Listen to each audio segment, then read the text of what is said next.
No radio, no air conditioning, no back seat, no spare tire. In 2000, Ford charged $55,000 for a car that was missing half its interior and told the buyer it was finished. That was the 2000 SVT Mustang Cobra R, 300 units, one color. And before a dealer would hand over the keys, the buyer had to produce a valid SCCA competition license. Not a deposit, not enthusiasm, a license earned at a racing school. The filter wasn't the price.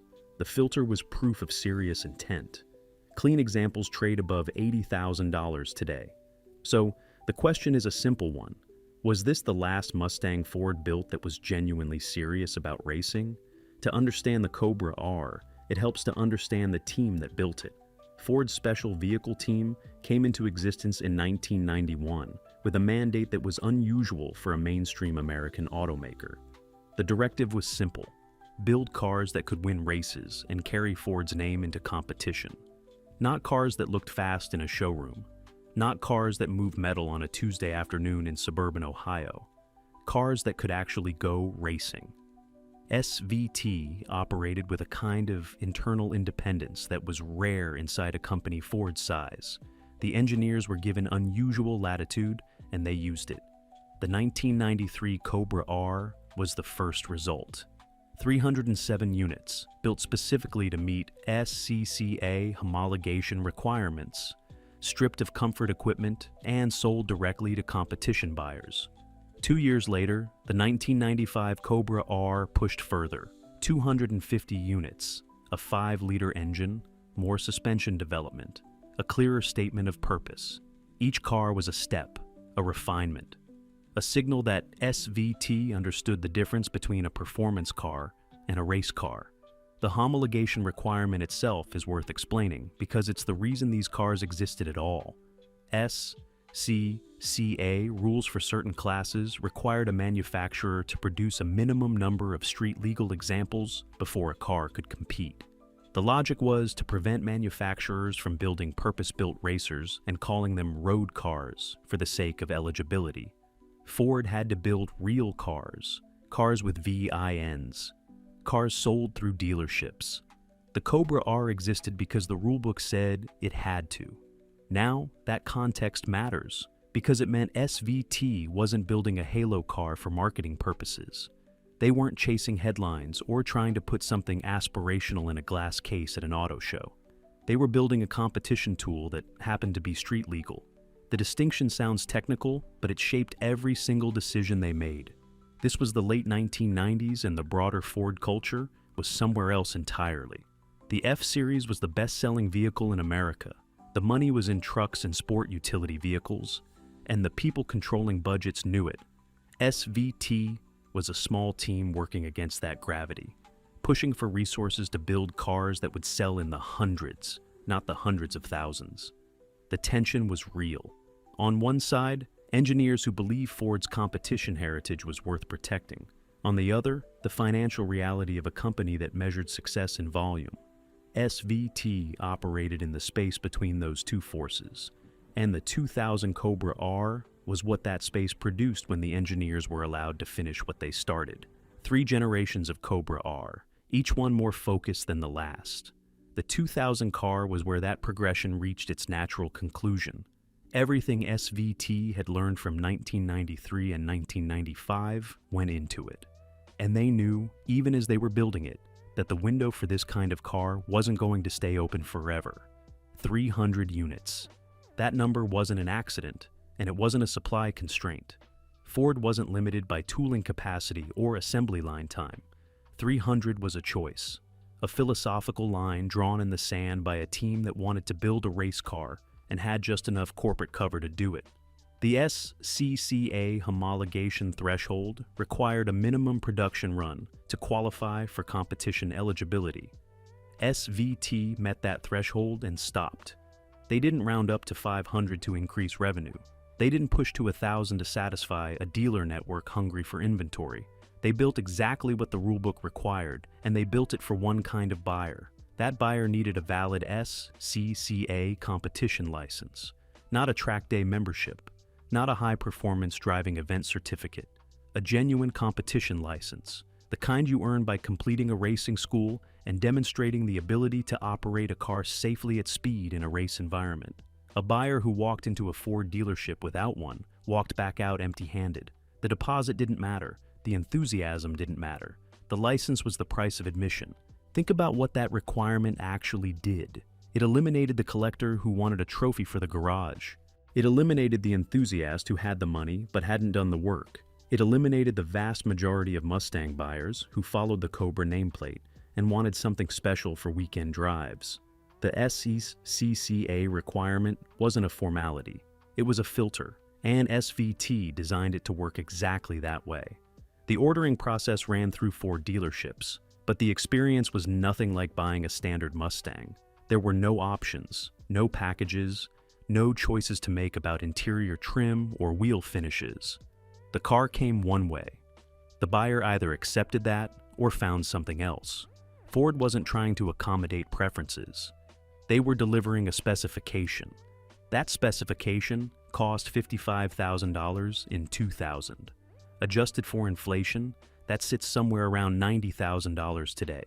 For that price, the buyer received a car with no rear seat, no air conditioning, no radio, and no spare tire. The trunk held an external oil reservoir for the dry sump lubrication system. The interior was functional in the way a workshop is functional. Everything present had a purpose. Everything without a purpose had been removed. The color was performance red. Not a choice from a palette, just performance red. One option because SVT wasn't interested in personalization. They were building a racing homologation special. And racing homologation specials don't come in 5 colors. There's something worth sitting with in that decision. A mainstream automaker selling a car through a retail dealer network at a luxury price point, stripping it of every comfort feature, and then telling buyers they couldn't have one unless they raced. That combination of conditions has essentially never been repeated by a volume manufacturer before or since. Ford required proof of serious intent at the point of sale, not enthusiasm, not income, demonstrated commitment to competition. What that communicated, before anyone opened the hood or looked at a spec sheet, was that this car had a job to do. It wasn't meant to sit in a showroom and draw crowds on a Saturday morning. It wasn't meant to make the Mustang lineup feel more prestigious. It was a tool with a purpose, and the purchase requirement said so plainly. The license requirement told the buyer what the car was. The price told them what it cost. And neither one changed depending on how badly someone wanted it. Open the hood of a 2000 Cobra R, and the first thing that surprises most people isn't the size of the engine, it's the material.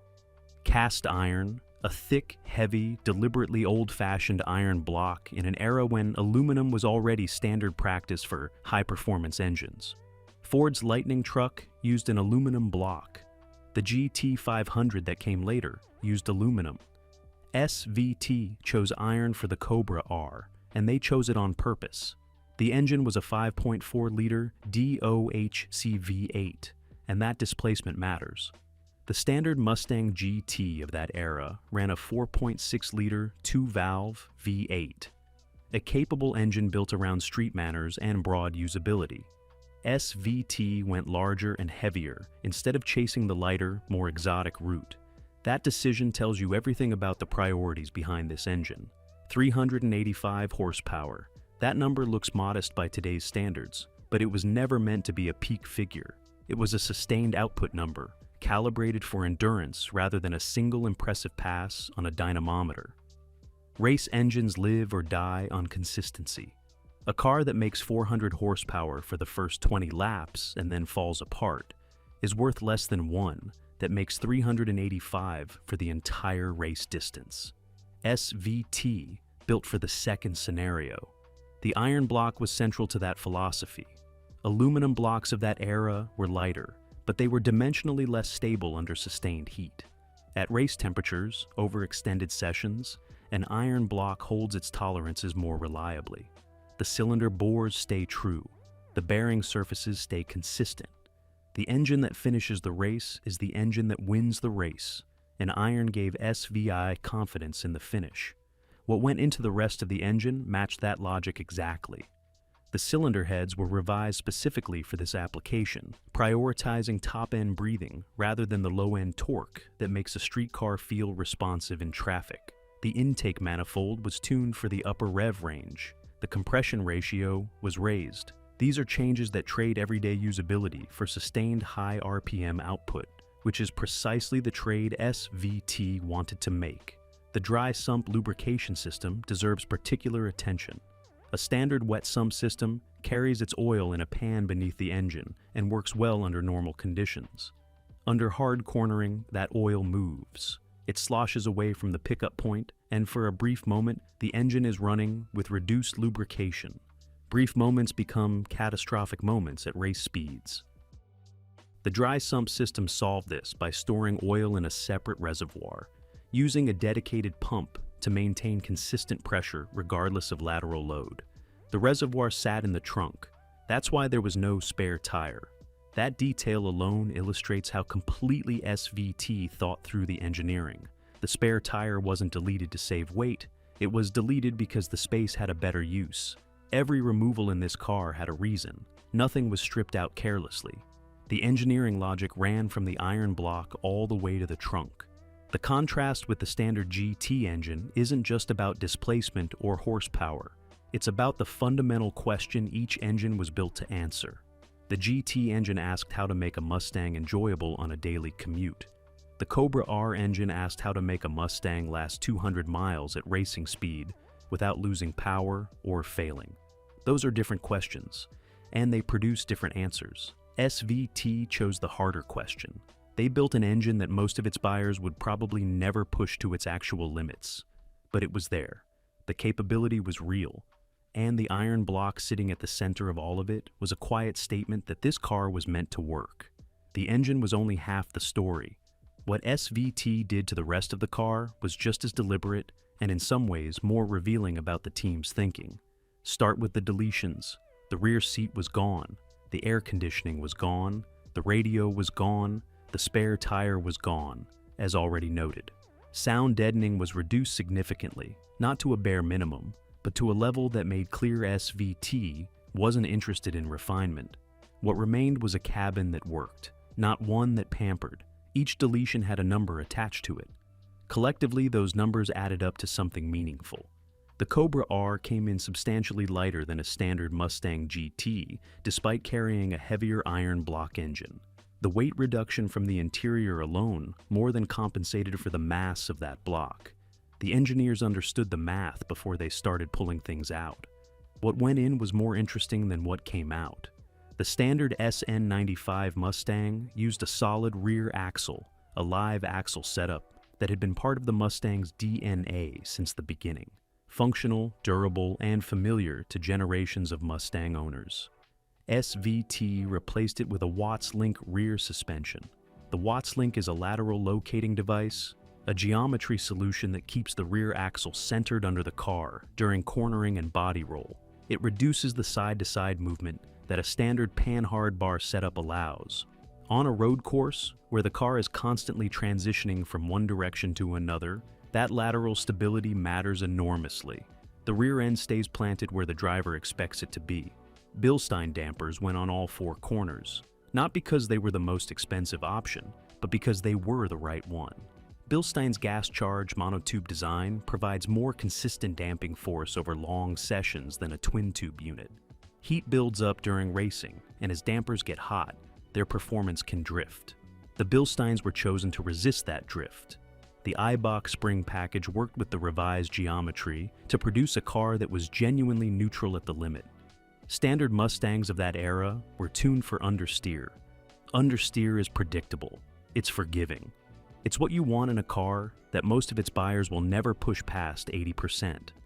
SVT wasn't building for 80%. They tuned for a car that a skilled driver could balance at the limit, one that rewarded commitment rather than protecting against it. The front suspension geometry was revised specifically for road course use, addressing the camber characteristics that the standard setup produced under hard cornering loads. More negative camber keeps more tire in contact with the pavement when the car is pushed hard through a long, fast corner. That contact is grip. Grip is lap time. The Brembo brake package was the final piece. Larger rotors, more aggressive pad compounds, and a bias bar inside the cockpit that allowed the driver to adjust front-to-rear brake balance during a session. That adjustment matters because brake bias shifts as the car changes with fuel load and tire wear. A driver who can dial in the balance mid-race has a meaningful advantage over one who cannot. Goodyear developed the Eagle F, one tire specifically for the Cobra R, not an off-the-shelf fitment adapted to fit. A compound and construction tuned to the car's specific suspension loads and the demands of sustained road course running. Every piece connected to every other piece. That was the point. All of that engineering had to go somewhere. The car was built for SCCA World Challenge competition, a road racing series that put production-based cars through the kind of sustained high-load running that the Cobra R's every specification was designed to survive. This was the environment SVT had in mind when they chose the iron block, when they fitted the Watts link, when they specified the dry sump system. Not a drag strip, not a highway. A road course with corners that loaded the chassis in every direction for 2 hours at a time. The cars that actually went racing built a reputation quickly. Club racers who campaigned them found something that surprised them. The Cobra R wasn't just fast, it was forgiving. Not in the way a street car is forgiving, padded against the consequences of a mistake, but in the way a well-sorted race car is forgiving. It gave the driver information. It communicated what it was doing at the limit. A driver who wasn't a professional, who raced on weekends and worked somewhere else the rest of the week, could get into a Cobra R and trust it. That's a specific quality, and it's harder to engineer than raw speed. A car can be fast and hostile. Many are. The Cobra R was fast and honest, which is a different thing entirely, and it reflected the fact that SVT was building for the actual buyers, not a hypothetical professional with unlimited testing time. The gap between a Cobra R and a standard SN95 Mustang was substantial in person. Same basic platform, same body structure underneath. But the behavior was completely different. Where the standard car pushed and rolled and communicated mostly through inertia, the Cobra R turned in crisply, loaded the outside tires evenly, and held its line through the middle of a corner the way a car does when its geometry is right. Drivers who had experience with both described it as two different vehicles that happened to share sheet metal. That competition success came at a cost that nobody planned for. Many of the 300 examples went directly from dealerships to race preparation shops and onto tracks. They were used, they were worked, they accumulated the kind of wear that race use produces, which means corner contact, replaced suspension components, rebuilt engines, and interiors stripped further than SVT had already stripped them. The cars that did their job best became the hardest to find in original condition. It's a particular irony. The very qualities that made the Cobra R worth building are the same qualities that erased the evidence of its original form. A car built to race was raced, and the racing consumed it. A smaller number of examples went the other direction entirely. Collectors who understood what they were looking at bought their cars, trailered them home, and never turned a wheel in anger. Those cars exist today with low miles, original components, and documentation that traces back to the first owner.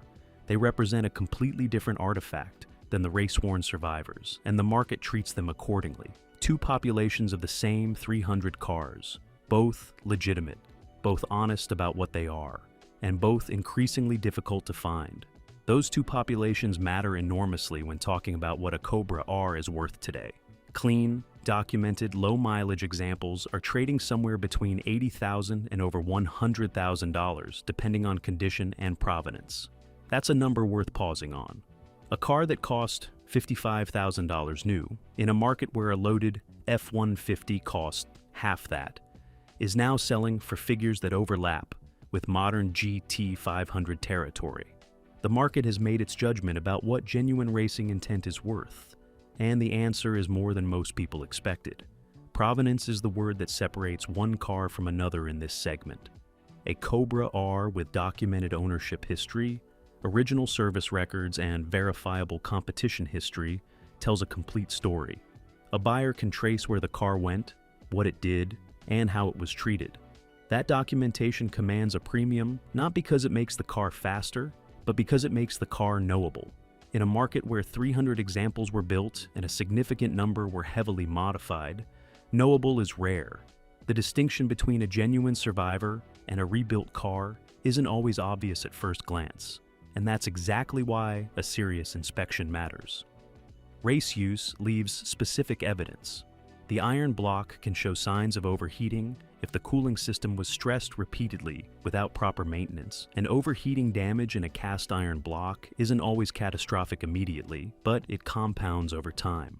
A compression test across all 8 cylinders and a careful look at the coolant passages tells most of the story.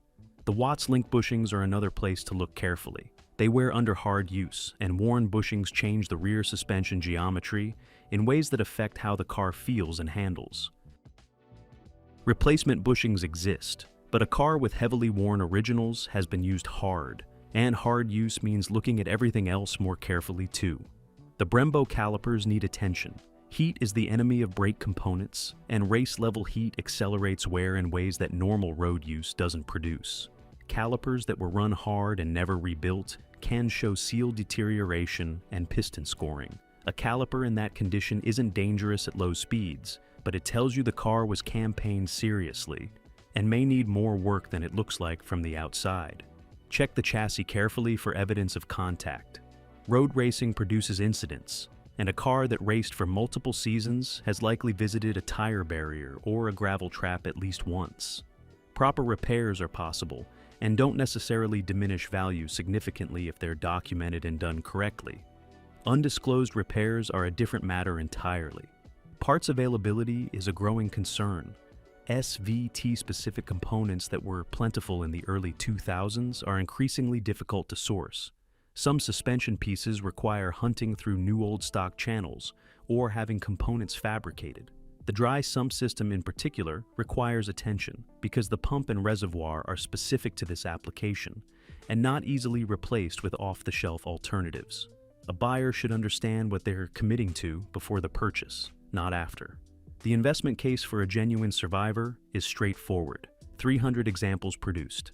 A meaningful number raced and significantly modified, which means the population of truly original cars contracts every year as more examples are restored, modified, or simply worn past the point of easy return. Collector interest in genuine homologation specials has done nothing but grow, and the Cobra R sits at the intersection of a documented production limit, a unique purchase restriction, and a specific moment in Ford's history that cannot be recreated. A buyer who finds a clean, honest example today is buying something that becomes harder to find every single year. That's not a sales pitch, that's just arithmetic. The 2000 Cobra R didn't just represent the peak of SAVT's ambition, it represented something harder to define and harder to replace. Every Mustang that came after it was built around a different question. The Terminator Cobra of 2003 and 2004 was a genuinely impressive machine. 490 horsepower from a supercharged 4.6-liter, and a level of street performance that the Cobra R couldn't match on a daily drive. But the Terminator was built for the street first. The track was secondary, an option for the buyer who wanted it, not the primary design brief that shaped every decision. That shift in priorities sounds subtle. It wasn't. The GT500 era continued that direction. More power, more technology, and a customer who wanted serious performance wrapped in something livable. Ford delivered exactly that, and the market rewarded them for it. The GT500 was a commercial success in a way the Cobra R was never meant to be. But the GT500's buyer didn't need a racing license. They needed a credit approval. The GT35OR, which arrived in 2015, is the closest thing the modern Mustang lineup has produced to the Cobra R's philosophy. A flat-plane crank V8, a track-focused suspension, and an optional carbon fiber track package that deleted the rear seats and air conditioning in a way that felt genuinely familiar. Shared DNA, no question. But Ford built more than 2,000 GT35ORs in a single model year. The scarcity that defines the Cobra R's place in history simply doesn't apply, and no one had to prove they could drive before buying one.